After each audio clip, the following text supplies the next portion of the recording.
Well, I'm Patrick Byers, horticulture field specialist with University of Missouri Extension, and I'm excited to be with you here tonight. The topic of our workshop tonight is food safety for farm and garden. And we're going to approach produce food safety from the standpoint of the lens of community gardens, home gardens, and small-scale specialty crop farmers. This is definitely an overview. The subject matter in this presentation is obviously deserves much more of a deep attention dive. And for those who are interested in a broader exposure to produce food safety, I'll mention that University of Missouri Extension periodically sponsors the Produce Safety Alliance Food Safety Modernization Act mandatory training, which is an 8-hour training that delves deeply into all aspects of produce food safety. And we invite you to join us at those trainings. Now, why should we be concerned about produce food safety? Well, here are some of the things we're going to talk about tonight. First of all, again, why we should be concerned. Secondly, we'll examine the contaminants, those agents that can make us sick based upon the food that we eat.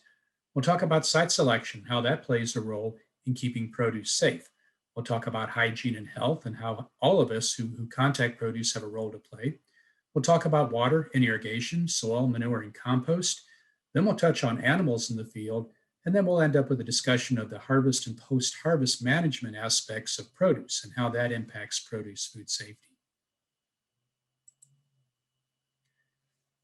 I do have some action items for you tonight. Please fill out the evaluation that will be available at the end of the workshop.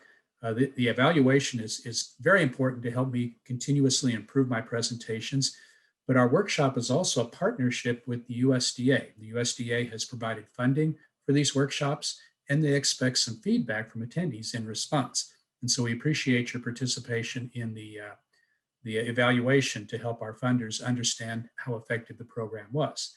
I encourage everyone to visit the Produce Safety Alliance website.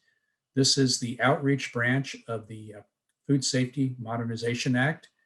Tremendous number of resources available there, both for home gardeners, community gardens, and produce growers. Visit the North Carolina State University Community Garden Food Safety website. This particular website has a number of resources of interest to community gardeners and produce food safety. And as I mentioned earlier, we have an upcoming Food Safety Modernization Act Produce Safety Alliance training. This will be a remote delivery training available on the internet, 2 days, January 21st and 28th, 4 hours each day.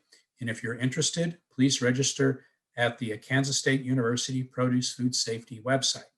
And there's more information on the training at that particular site. And I encourage anyone who has questions related to produce food safety to please reach out. And we'd be happy to help with information or anything else related to produce food safety.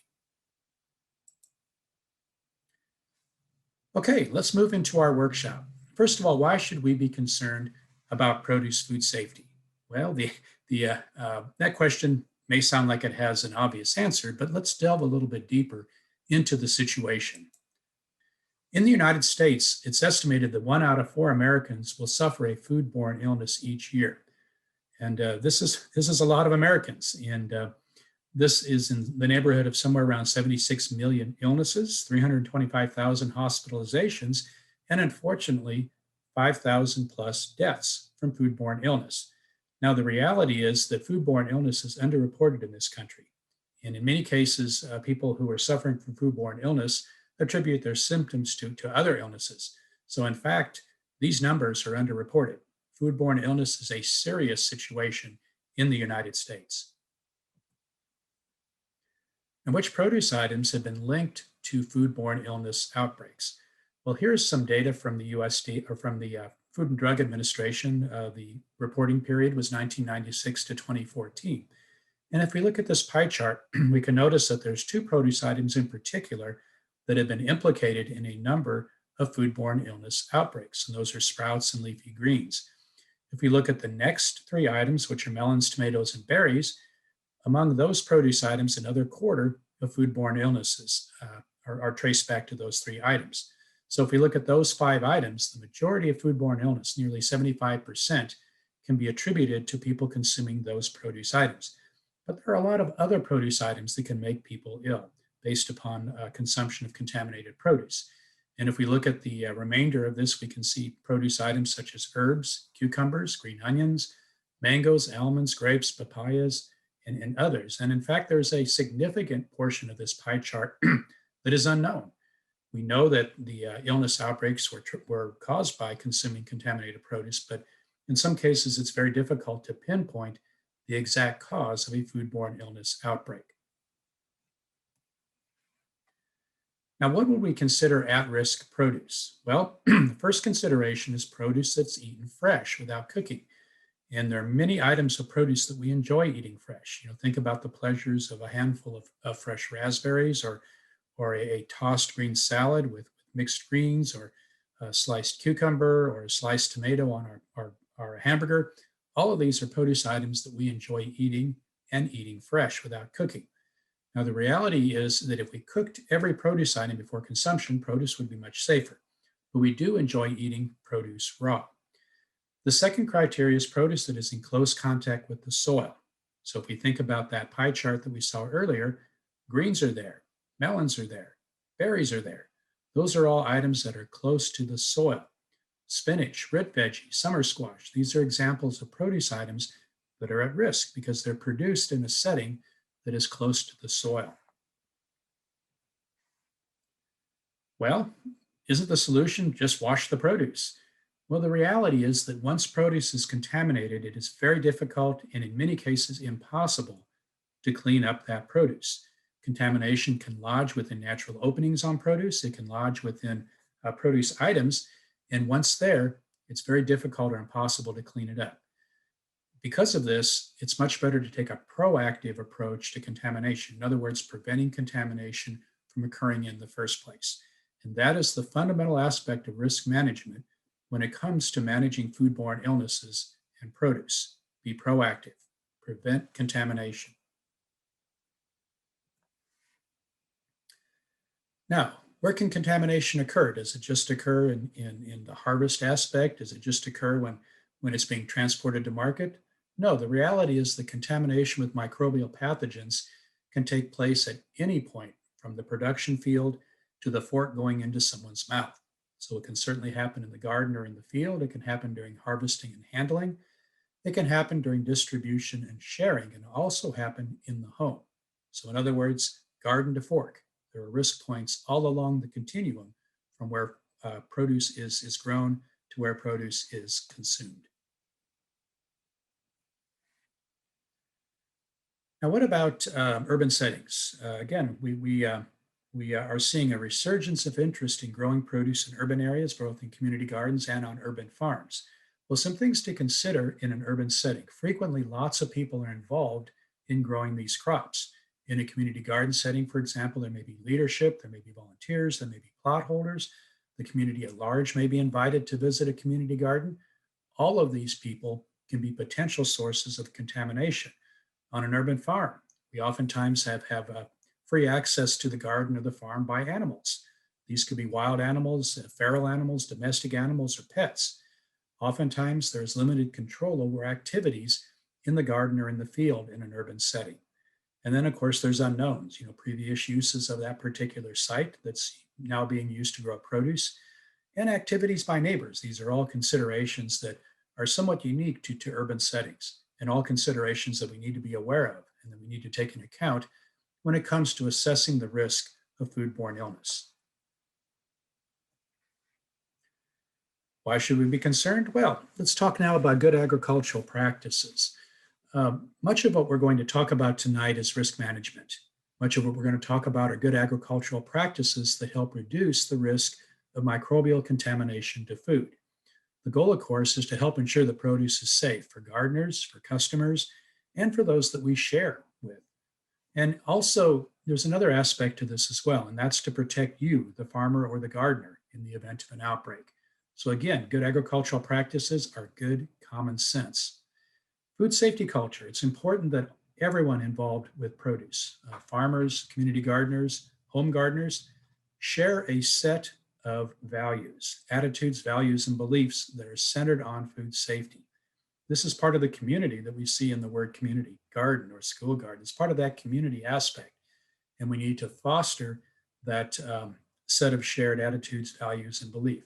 Everyone has a role to play in ensuring that the produce that we grow in a community garden in an urban farm, in a produce farm in a rural area is safe for the people that we're going to provide that food for their consumption. Now let's turn our attention to the contaminants. What are the things that can make us sick that could be present on food that we eat? Let's start with biological contaminants. There have been a number of bacteria, viruses, and parasites that have been implicated in foodborne illness outbreaks. These are the common ones. There's others as well, but E. coli 0157H7 is a very pathogenic strain of E. coli that has caused a number of foodborne illness outbreaks.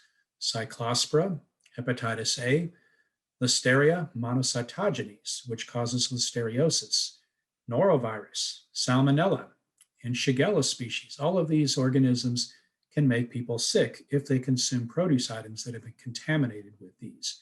So again, there's a range of biological contaminants. By far, the majority of foodborne illnesses are caused by bacteria, but there are also virus-based and parasite-based foodborne illness outbreaks. So it's important to consider all of these when we talk about the potential biological contaminants on produce. Where do these biological contaminants come from? Well, the majority of these biological contaminants are traced back to a contamination event that involved feces or poop. This could be from a human source, from an animal source. It could be manure, animals, or people. But again, feces or poop is a primary source of contamination. And we want to do everything we can to keep the poop off the produce. That's sort of a mantra that those of us involved in produce food safety training repeat. Keep the poop off the produce. Contamination can also come from people with illnesses. People who contact produce that have a communicable illness can also spread biological contamination. And then a third source is contaminated water. Now, frequently, water is contaminated in its own right from feces or poop, but water can very quickly spread contamination widely. So again, feces, people with illnesses, and contaminated water are the primary sources of biological contaminants. What about non-biological contaminants? What about other things that can make us sick that are not based upon a living organism? Well, there are some things to consider. Certainly, heavy metal contamination can lead to long-term problems with contamination, especially lead and arsenic. Contamination of a production site from petroleum distillates, gasoline, and other petroleum-based materials can similarly make people sick. Contamination with pesticides and fertilizers is another risk. And then, of course, there's the risk from physical contaminants, pieces of glass, pieces of metal, trash, other types of debris. And then occasionally other more novel contaminants can be a problem as well. But again, it's not just a question of biological contaminants, but also non-biological contaminants. Now, for the remainder of our time together tonight, we are going to focus on biological contaminants. Now let's turn our attention to site selection, choosing a site in which to grow produce, whether it be a community garden, an urban farm, a fruit and vegetable farm in the country, or even a home garden. There are some things to consider from the standpoint of produce food safety and site selection. So what is the history of the site that we are considering using for produce production? Well, some things to think about. If we can do a background check, we can learn about the suitability of the site for gardening. For example, this picture here is a picture of a community garden site in Joplin, Missouri.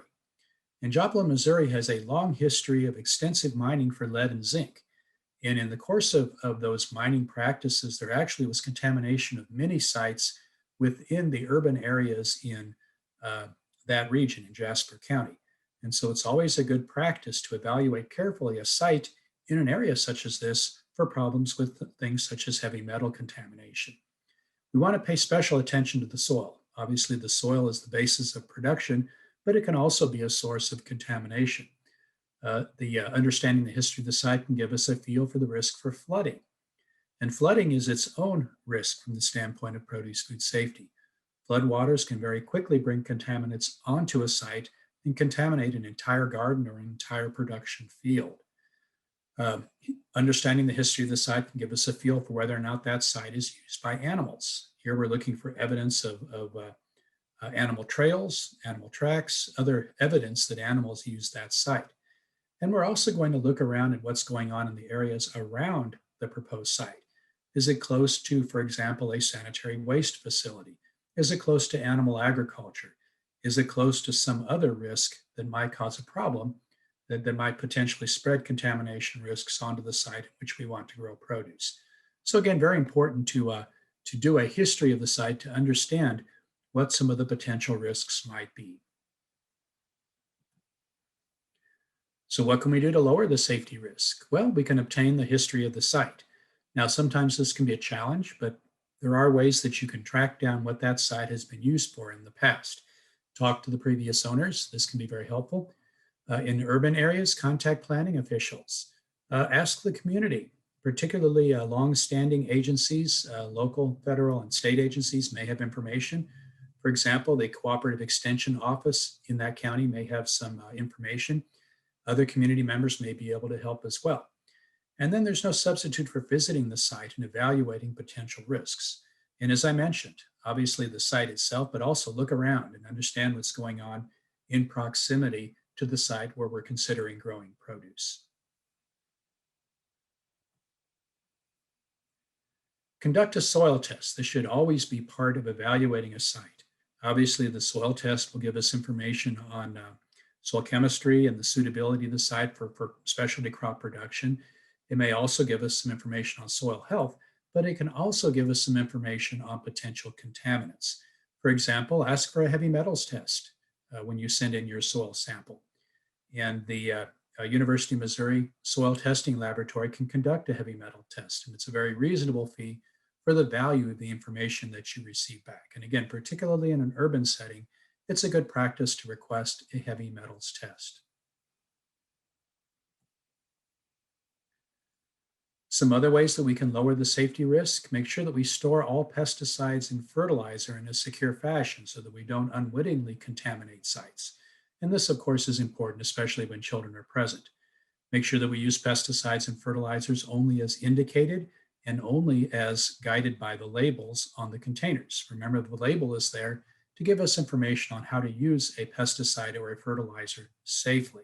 So again, follow all label requirements and then protect yourself as well by wearing personal protective equipment if needed and if recommended by the label. The next subject that I'd like to talk about is hygiene and health. So is hand washing important? Well, you're talking to a produce food safety specialist, and the answer is an unqualified yes. This is interesting now that we're in the holiday season. A number of years back, there was a widespread outbreak of hepatitis A in Denver. And it was all traced back to a catering company that had hired a person who had hepatitis A and who didn't practice good personal hygiene. And this catering business catered a number of holiday parties, and over 15,000 people were exposed to hepatitis A in that particular outbreak. So again, traced back to a single person who had a communicable disease that didn't practice good hygiene. So again, it's obvious that good hand washing is critical from the standpoint of managing foodborne illnesses. So how important is hand washing? At least 50% of foodborne illnesses are directly related to poor hand washing. Now, of course, in the current COVID era, we all have heard lots and lots about hand washing. But hand washing is important at all times. Even if we're not battling a pandemic, hand washing is critically important. So when should we wash our hands? Well, there's some obvious times, obviously after using the toilet, before and after treating a cut or a wound, after smoking, eating, or drinking, after handling compost, after handling garbage or plant debris, after caring for or touching animals, before you handle produce, and after engaging in activities that soil your hands. There's likely many other times when you should wash your hands as well. But again, washing your hands adequately is a critically important risk management practice. And all of us who are involved with produce, whether it be in a community garden, in a home garden, on a specialty crop farm, must understand the importance of adequate hand washing. What about washing hands in the garden and field? What if we are separated from a bathroom, for example, or another setting where we have a permanent installation for hand washing? Well, let's put in a portable hand washing station. These are very simple, very straightforward. They can be homemade. All we need is a reservoir of clean, potable water, a way to dispense that water, something to catch or something to provide soap, something to catch the soapy water in, and then single-use towels and a trash can. And there are lots of creative ways that you can meet these basic needs from the standpoint of a hand washing station. You can also purchase ready-made portable stations as we see in the upper picture. But again, remember, all you need is potable running water, soap, single-use towels, and a trash can to dispose the waste in. Now, of course, do you really know how to wash your hands? And I've done many exercises with audiences where I've uh, provided them with a material. It's called glow germ that glows under black light. And I ask them to rub that into their hands, and this is simulating a contamination event. And then I ask them to go to the restroom and thoroughly and adequately wash their hands. And then they come back, I shine the black light on, and we talk about any areas that were missed. And if we look at this diagram here, we can see some of the areas that are commonly missed in hand washing. The first hand there is the back of the hand. So look at that, the back of the thumb. That's an area that's commonly missed. The nails are commonly missed. And in fact, as we wash our hands, we should be using a nail brush to make sure that we get those nails clean. The next picture, the other hand, is the front of the hand. And if we look at that, we notice that there are areas, particularly between the thumb and the forefinger, that are missed. The tips of the fingers are missed as well. Another thing to point out is that the process, again, we should all understand this, is first to wet hands, hopefully with warm water if possible. Apply soap to the hands, and then lather the hands briskly for 20 seconds. Concentrate on palm to palm, palm on back of hands, claw paws in palms, between your fingers, scrub your forearm near your wrists, and the left and right hands. Now, why do I say left and right hands? Well, it's interesting. Studies have shown that when you wash hands, your dominant hand frequently does not get washed as thoroughly as your non-dominant hand. So for example, if you're left-handed, your left hand will not be washed as well as your right hand. And again, that's because you're using your left hand in a more dominant fashion to wash your right hand. So you want to consciously make sure that both hands get adequately washed. And then rinse thoroughly with potable water, towel dry with disposable paper towels, and dispose of the paper towels in a trash can or a waste basket. Remember, lathering for less than 20 seconds is not good enough. How long is 20 seconds? Happy birthday, twice. Say the alphabet to yourself, twice. Then you know that you've achieved 20 seconds. But again, critically important to wash your hands properly. What about using hand sanitizers? Well, are they a substitute for hand washing? Well, the answer again is emphatically no. Research has demonstrated that you cannot adequately clean hands without using soap and water and a vigorous scrubbing action. Okay, if you use sanitizers on unclean hands, they will not adequately clean your hands. Now, certainly sanitizers can be helpful if hands have been cleaned. And so sanitizers do have a place, but hands must be cleaned with potable water, soap, dried with a clean towel before a sanitizer is used. What about gloves? Can those substitute for hand washing? The answer is, again, no. Hands must be washed before being gloved, and hands must be dry before putting on gloves. Now, gloves oftentimes make us careless, and it's very easily and quickly a situation where gloves become contaminated. You know, if you use your gloved hand to scratch your ear, it's been contaminated. If you use your gloved hand to lean on a countertop, it's been contaminated. If you use your gloved hand to pick something up off the floor, it's been contaminated. So gloves should be used for only one task, one dedicated task, and you have to be consciously thinking about your gloved hands. Now, what about when you're done with your gloves? Well, take them off and wash your hands at this point. So gloves can be useful, but they should be used for one task, and they should be used, again, in a conscientious fashion so that we don't inadvertently cross-contaminate produce with gloves that are dirty.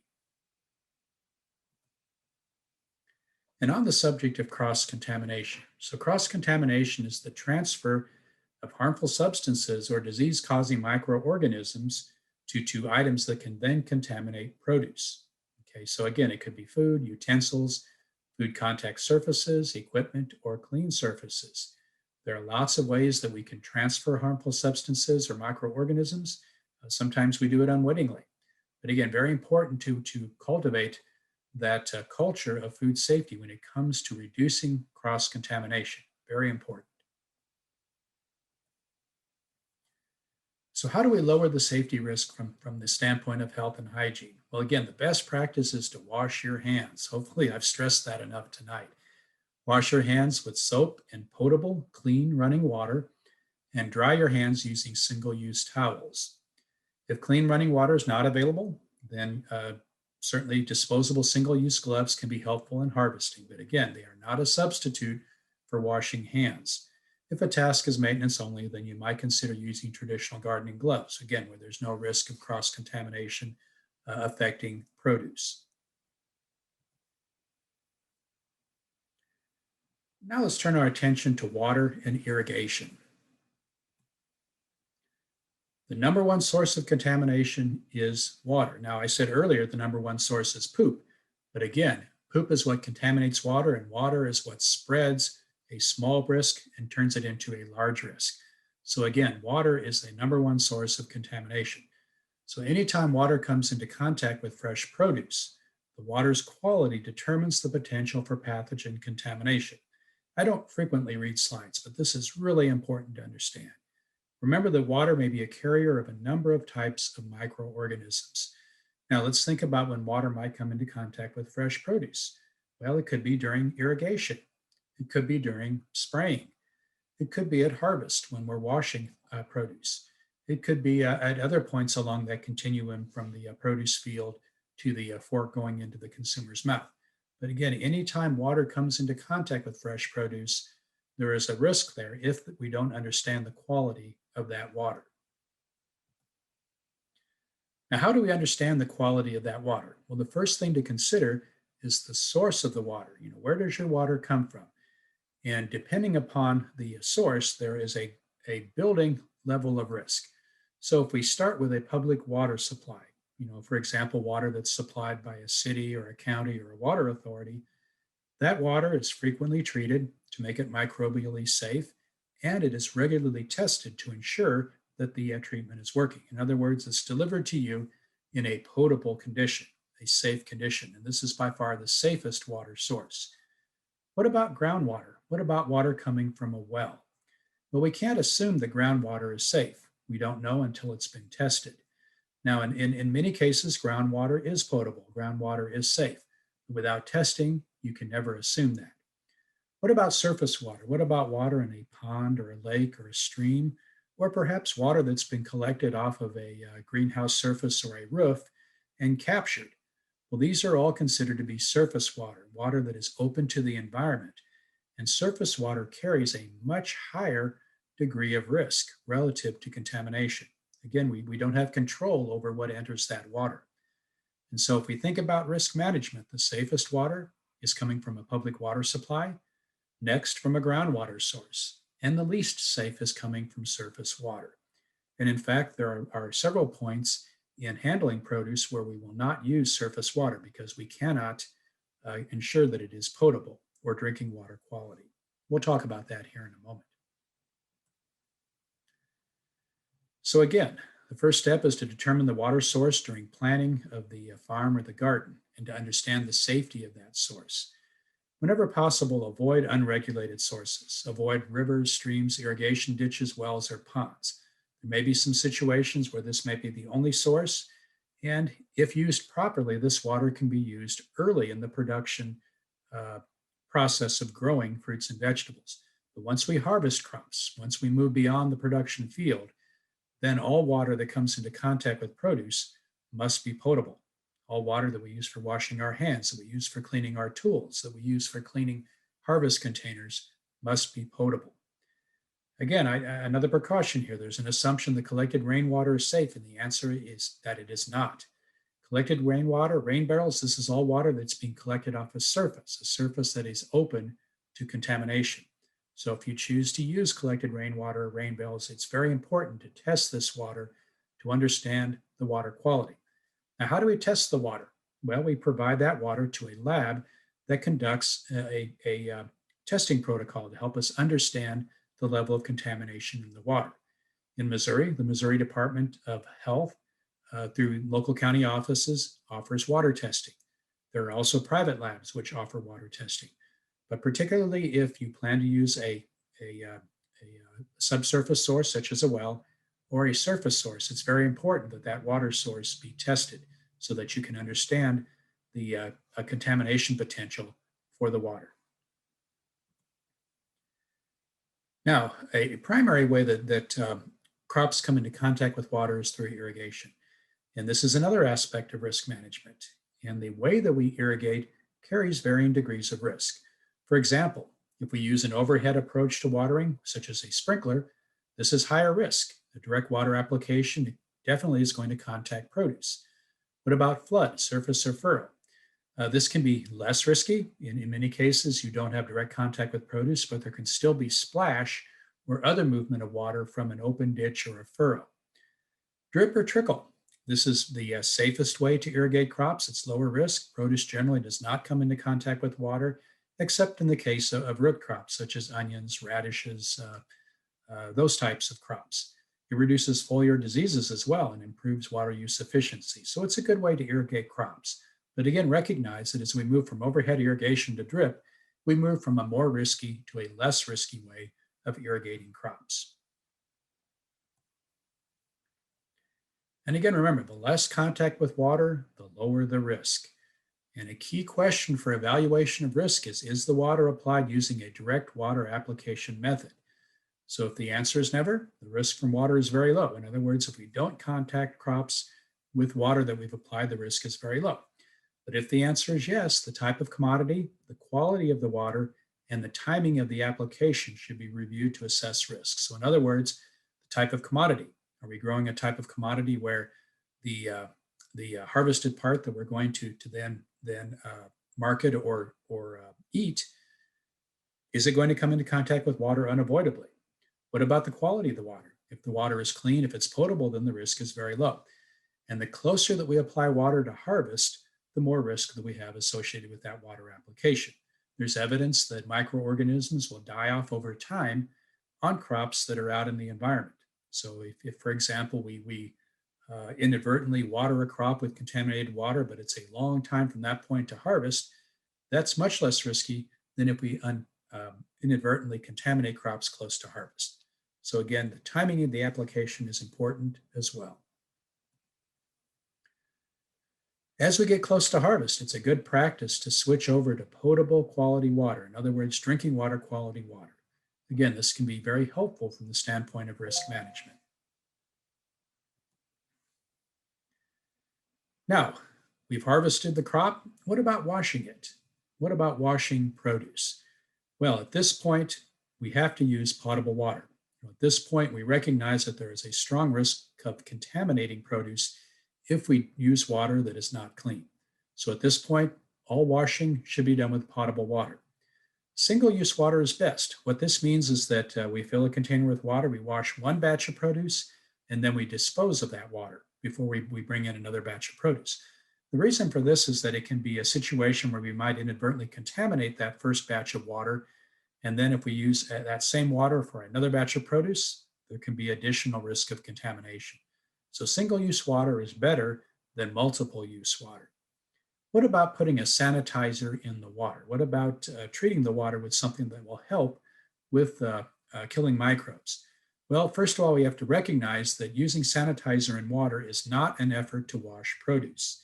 As I said before, once contamination occurs, very difficult or impossible to clean up the produce.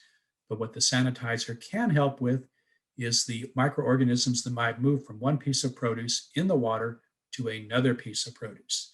So in this case, a sanitizer could be helpful. But again, the best approach, don't use water if you don't have to.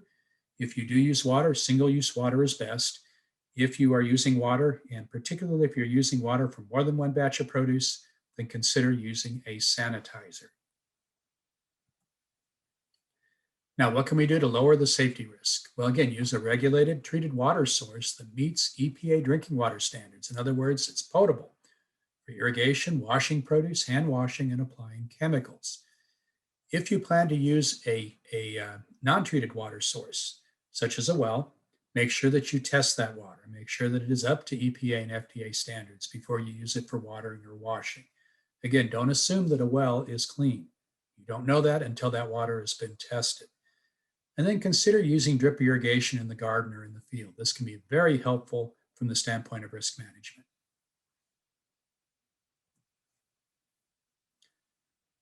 Now let's talk about soil, manure, and compost. Now, as I said before, our goal from the standpoint of managing risk is to keep the poop off the produce. And one of the things that is a bit tricky about this is that we really don't understand clearly how long human pathogens can survive in manure once it's been applied to a field or a garden. We know that there have been situations where pathogens can survive for a year or longer. So we really don't have a good handle on this. And so again, it's very important to be proactive to prevent contamination. And so until we understand more clearly, we don't have clear guidance from the Food and Drug Administration on this. Likely that guidance will come along at some point once additional research has been conducted to help understand this. But at the present, a good recommendation is to follow what's called the NOP standards. NOP means the National Organic Program Standards. And what those standards say is that with high-risk crops, with crops where there is a strong likelihood that contamination could occur from manure or something else applied to the soil, 120 days from the manure application to harvest of the crop. So in other words, you have to allow at least 120 days from when you apply manure to when you harvest a crop off of that part of the field that received the manure.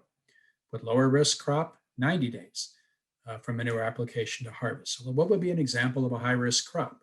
Well, something like leafy greens or strawberries. What would be an example of a lower risk crop? Well, something like trellis tomatoes or apples or blueberries, where the part of the crop that we're going to harvest is well above the soil. So is it manure or is it compost? This is a good question, and there's a certain amount of confusion relative to the safety of amendments that we apply, particularly amendments that sometimes have names that can confuse us. So it's very important to understand if what we're applying is actually manure or compost. And the reason for this is that manure carries a risk, but if compost has been properly prepared, the risk that was there initially is much lower. So again, very important to understand if the true nature of amendments that we apply to gardens or production fields. So compost versus manure. Now, unless the compost has been produced under very strictly regulated circumstances, then it is manure, and it should be treated as such. And this includes not only raw manure, but it also includes aged manure or stacked manure or manure that's been on a pile for several years. It includes untreated manure slurries that might be pulled out of a lagoon. It includes compost teas made with raw manure. And basically, it includes any soil amendment of animal origin not treated with a scientifically valid process to reduce pathogens. So our concern here is not just manure, but perhaps other amendments of animal origin. So again, these all carry a strong likelihood of contamination, and we have to understand this. So again, it's not just raw manure, but it's other terms that we sometimes hear like aged manure or manure-based compost tea. So what is it that makes compost safe? Well, some things to think about. If the compost was made strictly from plant-based raw materials, that's generally safer than animal-based compost. Now, it doesn't completely guarantee that there's no risk of contamination, but generally, if there's not an animal-based component, the compost that results is safer. Commercial compost, which has been produced under standardized conditions, is generally safe. Now, growers or farmers who are subject to the produce safety rule, which is part of the Food Safety Modernization Act, before using commercial compost should request from the compost supplier a guarantee, a written guarantee that the compost was produced using a standardized treatment process. And then on-farm compost or a compost produced in the garden. If it's produced under the proper conditions, it too is considered to be generally safe. But I will mention at this point that to achieve these proper conditions, it can be a bit of a challenge on a farm or in a garden setting. So what are some examples of safe composting processes that can result in a biologically safe compost? Well, here's a couple of options. The first is a static composting option. This is where a pile is created. It's an aerobic situation. The pile must heat up to at least 55 degrees for 3 days, 3 consecutive days, followed by curing with proper insulation. Well, how do we know if it's heated up to that point? Well, we use a compost thermometer, and we place that compost thermometer at several different places in the pile to make sure that uniformly the pile has reached that temperature, that 131 degrees temperature. If it's a turn composting situation, this too is aerobic, and again, a minimum of 131 degrees for 15 days, a minimum of 5 turnings, and again, followed by curing with proper insulation. So if we can achieve these conditions, these would be examples of scientifically valid processes that would result in a compost that is considered to be microbially safe. Now, what about applying compost? Well, if it is indeed compost and we know that it's microbially safe, there's no restrictions in terms of the days of application and the time that we harvest the crop. Now, that being said, it's still a good practice to err on the side of caution with crops such as leafy greens that are particularly prone to contamination. Where should we locate the compost pile relative to the areas that we're growing? Well, first of all, unfinished compost must be kept out of the garden or out of the field. Unfinished compost is considered to be unsafe. Place the pile as far as possible from the garden or field. If possible, place the pile downhill from the garden or the field. And then watch out for compost contamination. Now, what might cause compost contamination? Well, certainly adding additional raw stocks to an already treated pile could do that. But the activity of animals, particularly animals such as feral cats, can very quickly contaminate a compost pile.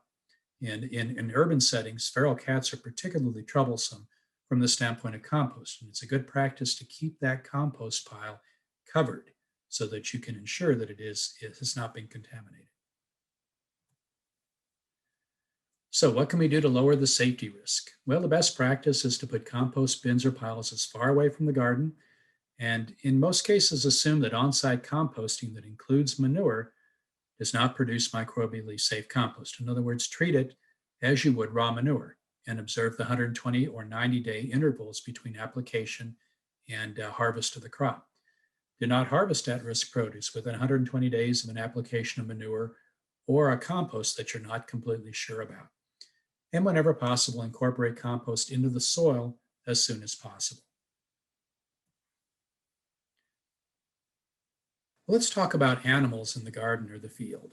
We mentioned that the goal of produce safety risk management is to keep the poop off the produce, and certainly animals can be a source of that poop. So let's talk a bit about animals in the garden and field. So animal feces are a primary source of contamination. Okay, the feces carry a strong risk of microbial contamination, and they again can introduce microorganisms into the garden or into the field. Now, oftentimes their activity is not immediately obvious. We have to watch. We have to develop an eye to help us understand when there has been evidence of animals in the field.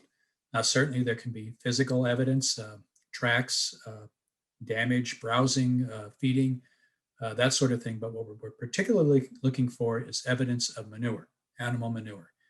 Now, it can be difficult to keep animals out of production areas, out of gardens and fields. We recognize this. Birds can fly over fences, deer can jump over fences, animals can get under fences, and in some cases, we may have domestic animals or pets that have access to production fields or gardens as well. So there are many ways that animals can get into these areas, and we have to, again, develop an eye for looking for evidence of animal intrusion or animal presence in produce areas. Now, we should think about excluding animals from gardens or fields whenever possible. Some strategies: fencing, repellents, scarecrows, or other ways of scaring animals. There are trapping or lethal methods, but recognize before you trap an animal that you must abide by the wildlife code in your particular state. Here in Missouri, that code is determined by the Missouri Department of Conservation, and very important that you abide by those codes. Lethal methods, of course, in some cases, damage control permits may be issued where animals can be destroyed. But again, recognize that even trapping and relocation in many cases is a lethal method. When you take an animal and you trap it and move it away from its home territory and introduce it into a new area, in many cases that animal will not understand where it's been placed, it will not have access to food sources, and will eventually die. So trapping and relocation can be just as a deadly as lethal methods. Please keep that in mind. Some more thoughts. Again, whenever possible, keep domestic animals away from gardens. Certainly keep domestic animals away from harvest and handling areas. There's nothing that causes me more distress than to see an animal, a dog or a cat, in an area where produce is being handled after harvest, and especially a cat sitting on a surface where produce is going to be placed. Again, recognize these animals, even though they're pets, can be sources of contamination. So do not allow dogs, cats, or other pets into the garden, packaging, or storage facilities. And as I mentioned earlier, keep the compost bin covered. Again, it's very easy for the activities of animals to contaminate compost. Now, what can we do to lower the safety risk?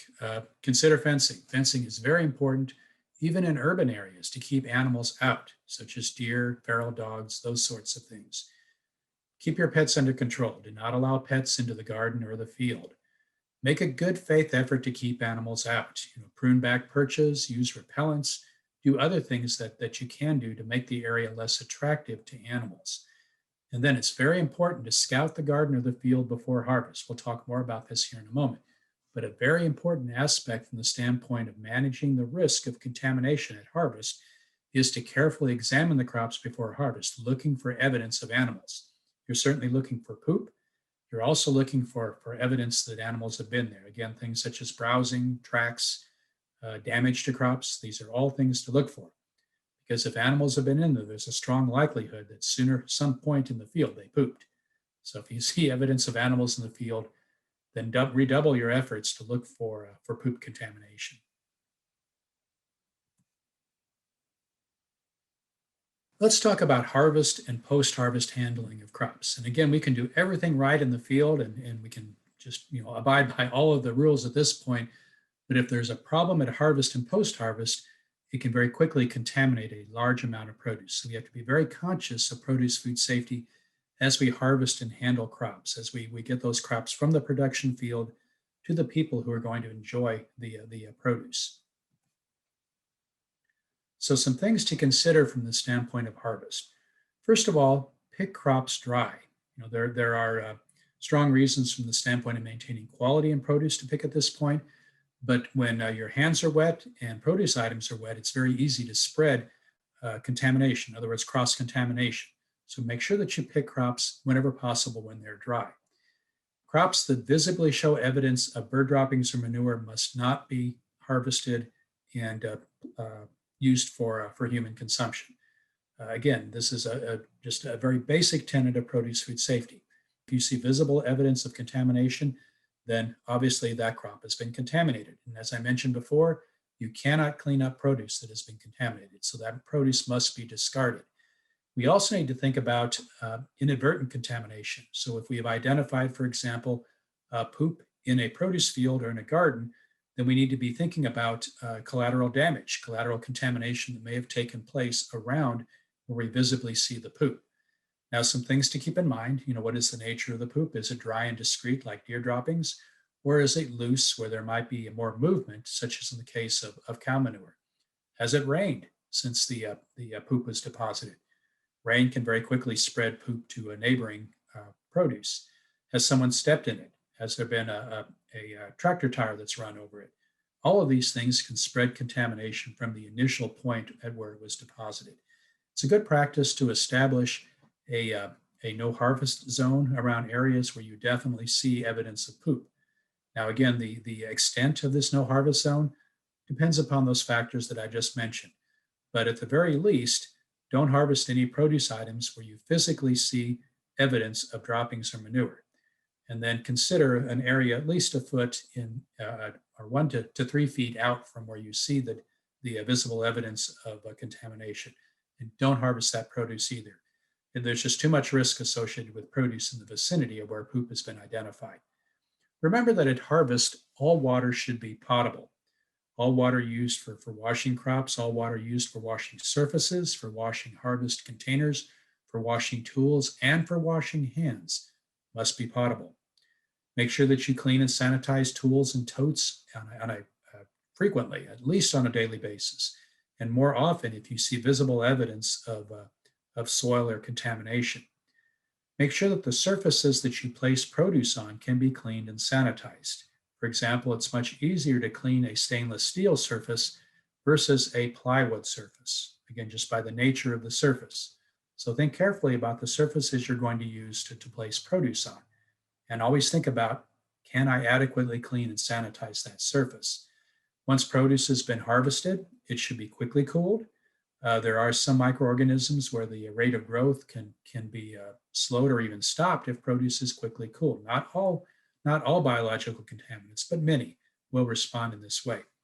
Make sure that you deliver produce promptly. And again, it's so important at this point that everyone understand about proper hand washing. Make sure that you provide adequate hand washing facilities, be it in a community garden, on farm, or even in the home garden. Sometimes we get a little careless in home gardens, but the risk is there just as much as it is in a community garden or on a farm. So again, make sure that everyone understands about proper hand washing. What about harvest containers? Well, it's very important that harvest containers be maintained in a clean and sanitary state. Again, very easy to cross-contaminate produce if you pick it into a dirty container. Now let's think about what these containers are made of. We look at that upper picture there, we see community gardeners that are harvesting into cardboard containers. Now, for a single-use situation, if the cardboard is clean, this can be a good way to harvest produce. But recognize that cardboard containers very quickly become soiled, and you cannot adequately clean and sanitize a cardboard container. So if there's any evidence of these containers being soiled, they should be discarded.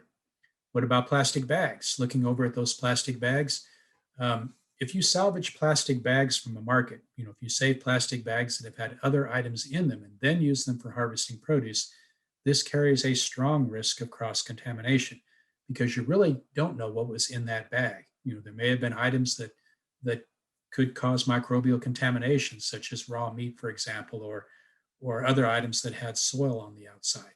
So recognize that. What about paper bags, as we see in the lower there? Well, again, for a single use, for a delivery, these might be a possibility. But again, paper bags carry a strong risk of contamination, and be very cautious about reusing paper bags. What about plastic buckets or totes? These are excellent containers for harvest or delivery. But again, make sure that these containers are cleaned and sanitized regularly. And whenever you visibly see evidence of soil, these containers must be cleaned. What about plastic harvest totes like we see on the lower left there? Again, these can be used, but the types that we see here with all of these openings can be difficult to clean and sanitize. Again, bacteria can lodge in all of those openings. A solid container would be a better choice from the standpoint of a surface that can be easily and effectively cleaned and sanitized. So think carefully about your harvest containers and the containers in which you're going to take produce to market or to delivery.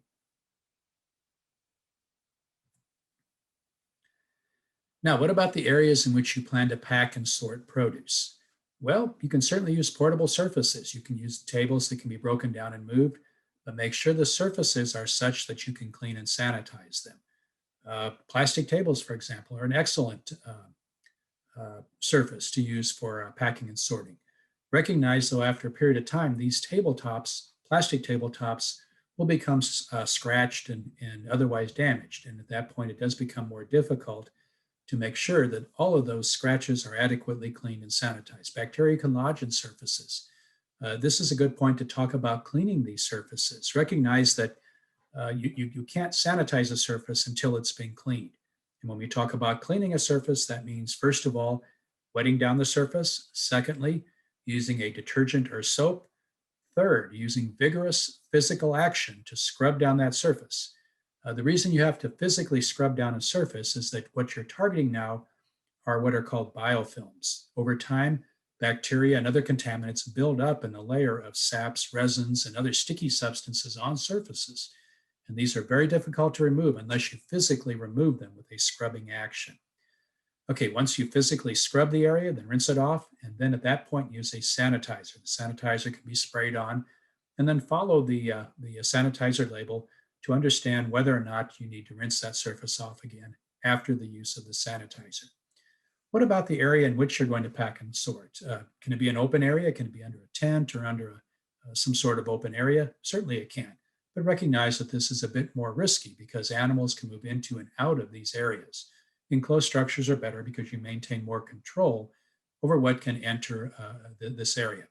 But regardless of where you're packing and sorting, do everything you can to exclude birds, rodents, insects, pests, and unauthorized persons. And again, I talked about cleaning and sanitizing surfaces. Pay special attention to surfaces that contact produce. Now let's review again cleaning and sanitizing. So the first step, removing visible soil. This is done with rinsing, then placing a detergent or a soap, and then washing vigorously, and then rinsing with potable water. What about sanitizing tools and containers? Once the surface is clean or you've got a clean tool or a container to sanitize, a good material to use is 50 to 200 parts per million food grade bleach solution. And this is about 1 teaspoon to 1 tablespoon of bleach per gallon of potable water. Now, very important to check the label. Okay, we're going to watch a video here in a moment that reinforces that, but the label must say on it somewhere that that particular material, be it a bleach or whatever the sanitizer might be, is suitable for use on food contact surfaces or is suitable for use where it contacts produce. If it doesn't say that on the label, it cannot legally be used to sanitize surfaces that will contact produce.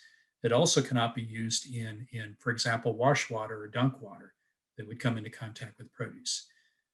Okay, let's go ahead and watch a video now on sanitizing. A sanitizer is a chemical that, if used at the proper concentration, will kill microorganisms or reduce their numbers to a non-harmful level. Sanitizers are used in several ways related to fresh produce. They may be used in water that comes into contact with fruits or vegetables at or after harvest, or they may be part of a multi-step process of cleaning and sanitizing that reduces the level of pathogens on food contact surfaces to acceptable levels. In the United States, sanitizers are regulated at the federal level by the Environmental Protection Agency, or the EPA, as antimicrobial pesticides. There is an approval process which is involved and exhaustive, and the result is an approved label. The label governs the correct use of the sanitizer. It also, if label directions are followed, limits the product's risk to humans, wildlife, and the environment. An approved label, an approved EPA label, includes an EPA registration number. And the EPA also reviews any statements that are made on the product label. There may be additional regulation at the state level. Again, many states regulate pesticides, and this regulation may vary from state to state. It's important for people who plan to use sanitizers to consult their state agency that regulates pesticide use. If a person is going to be using a product as a sanitizer that does not have an EPA label, the user should be prepared to prove that that product is suitable for the intended use.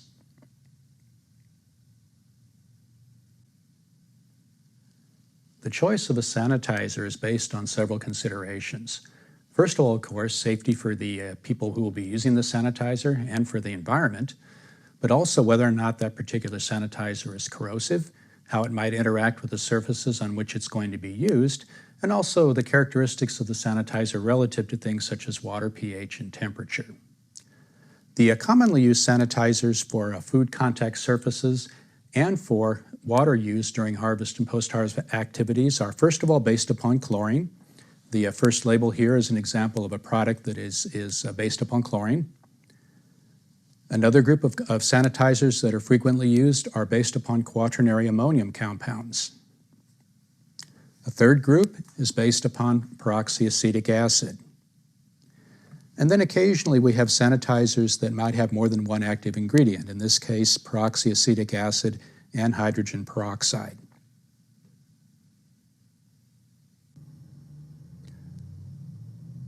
All sanitizers that are approved for use by the Environmental Protection Agency will have a label. The antimicrobial product label will describe the approved uses, such as for water or for food contact surfaces, as well as approved concentrations or dosages. The first thing to look for on the label is the name of the product. In this case, it's Perox Extreme. Then take a look at what the active ingredient is. In this case, it's a combination of hydrogen peroxide and peroxyacetic acid. The next thing to look for is the EPA registration number. All labels that are approved by the Environmental Protection Agency will have a registration number. Other material that will be on the label will talk about things such as hazards to humans and domestic animals, the proper storage and disposal of the product or the container, but very importantly, there'll be information on how to safely use the product. Again, directions for uses. In this case, we're considering using this particular sanitizer for hard, non-porous food contact surfaces, as we see down here. And we will definitely read through that section to understand how to use it. The information on the concentration is right here.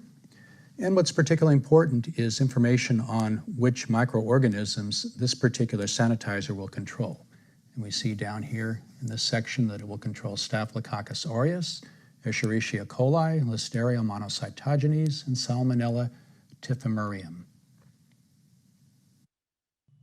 So now let's talk a bit about storage areas. And it's very important from the standpoint of the harvest and post-harvest aspect of produce food safety to have a secure place to store your tools, your harvest containers, your bags, your work gloves, and other items.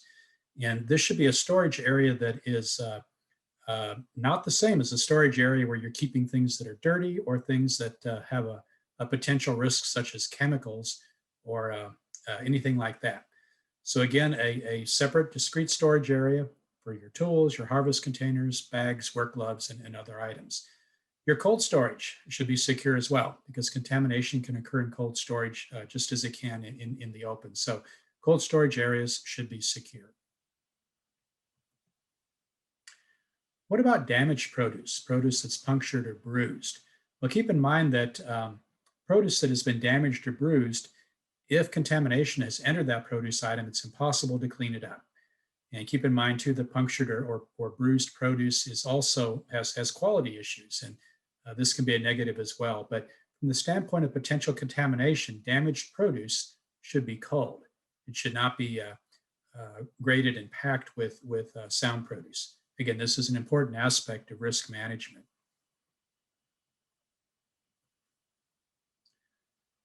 Now, what about moving produce? So when you're delivering produce, it's important to think about the process. Okay, first of all, let's think about what we're going to move it in. We're going to use a wheelbarrow, as we see here in this picture, or a wagon, or a truck, or a van, or the trunk of a car. Let's think about what was used or what was hauled in that area prior. Looking at this wheelbarrow, it could have been a very easy situation where that wheelbarrow may have been used to move manure, to move compost, or to move something else that might be a potential source of contamination for produce items. Now, obviously, it's helpful that the produce is inside bags in the wheelbarrow, but it's very important that vehicles that have hauled raw animal products, especially manure, should be cleaned and sanitized before delivering produce. So again, this wheelbarrow should have been cleaned and sanitized. How do we clean and sanitize? Well, let's review that again. We first rinse it out, then we apply soap or detergent. We use a vigorous scrubbing action. We rinse and then we sanitize. The same thing applies to the beds of pickup trucks, the insides of vans, the trunks of cars. We want to be very cautious about the risk of cross-contamination from the vehicle or the piece of equipment that we're using to transport produce. What about washing produce? Well, we talked about that earlier, but I'll just reinforce that if you are going to wash produce, it must be potable water. For immediate use, you can certainly wash produce at the garden. And again, make sure that if you're washing, if you're otherwise cleaning the surfaces, the containers, the equipment, it must be such that it can be cleaned and sanitized. If produce is going to be delivered, it's best not to wash. And in fact, don't wash produce if you don't have to. It's a good practice, particularly if you're a vendor at a farmer's market where you directly see consumers, that you let them know that it's important to wash produce when they get home. But whenever possible, don't wash produce. Remember that water is a primary source of contamination, and an important part of risk management is not to wash produce if we don't absolutely have to. Now, what can we do to lower the safety risk? Well, let's wear single-use gloves when harvesting, and let's put the harvest into clean single-use containers or containers that can be cleaned and sanitized. Remember that slide where we talked about the difference. Make sure that hands are washed before harvesting. Make sure hands are washed whenever they're contaminated. Scout the garden before harvest. Remember that there is that risk of manure from animals entering the garden. So always scout the garden or the field before harvest to look for evidence of manure contamination. If you see manure contamination, establish a no harvest zone around the point of contamination. Make sure that work surfaces, tools, and equipment can be properly cleaned and sanitized. And make sure that any vehicle or equipment that you use to transport produce is clean. If there's any question there, clean it. Well, here are some resources that I would definitely recommend to learn more about produce food safety. Certainly the Produce Safety Alliance. This is the outreach branch of the Food and Drug Administration, Food Safety Modernization Act Produce Safety Rule. Lots of excellent resources there, as I mentioned early in the presentation. The resources available at the North Carolina Community Gardens website, very helpful. The Kansas State University Produce Safety page has a wealth of information as well, including information on registering for the 8-hour produce safety rule training that's coming up in January. So at this point, this brings us to the end of our overview of produce food safety. Well, again, I want to encourage anyone who has any questions related to produce food safety to please reach out and ask those questions. It's much better to be informed than it is to have questions when it comes to something as important as produce food safety. And I want to thank everyone for joining us tonight. I'm glad that you have an interest in produce food safety. I'm glad that you share my concern with providing produce that is as safe as possible to the people that are going to enjoy the fruits and vegetables of our labors. Thank you.